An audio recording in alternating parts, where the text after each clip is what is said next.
Hola, ¿cómo están? Nos saluda el maestro Juan Pablo López. Damos inicio al video relacionado con servidores 2, configuración de SQL Server 2014. Aquí le voy a explicar cómo vamos a crear un usuario y establecer los permisos que él necesita tener para poder accesar a una base de datos. Así que lo que vamos a hacer es crear a este usuario.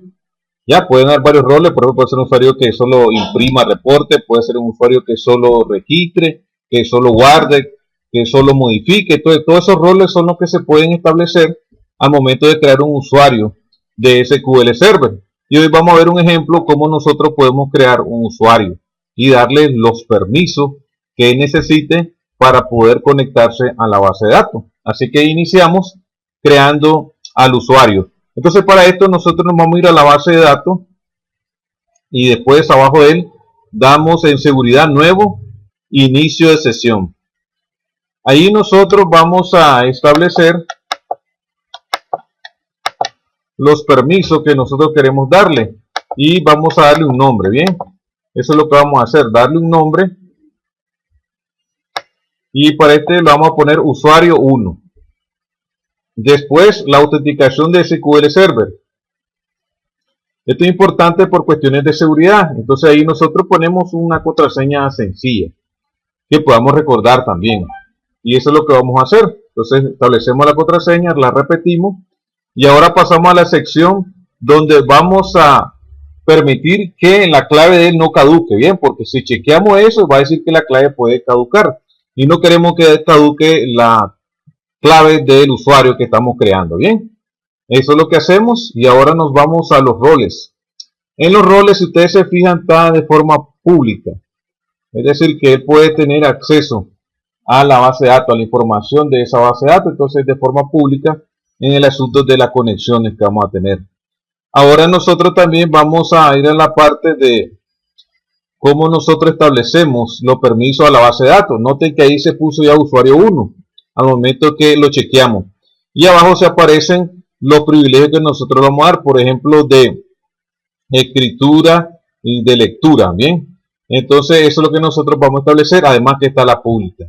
Entonces esos son nosotros las asignaciones o permisos que le vamos a establecer que el usuario tenga a la base de datos.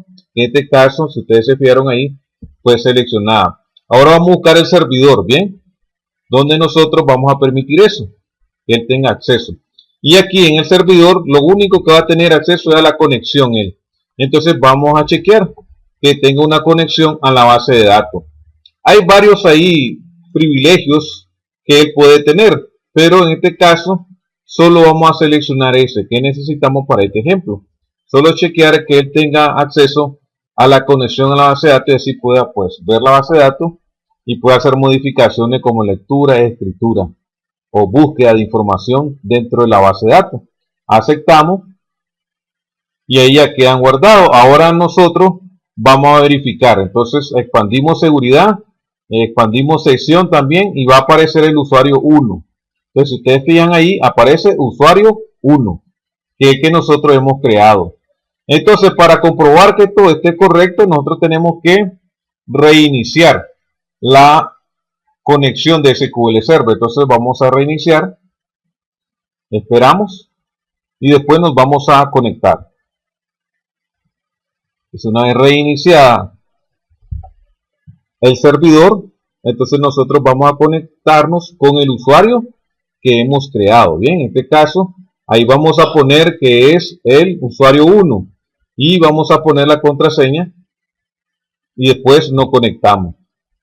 Tiene que aparecer el usuario 1 con acceso a la base de datos a través de este servidor. Entonces, esta es la configuración que yo les voy a enseñar a ustedes para que ustedes la hagan, la revisen y de esa forma ustedes la suban al lado virtual lo que ustedes hicieron en su base de datos.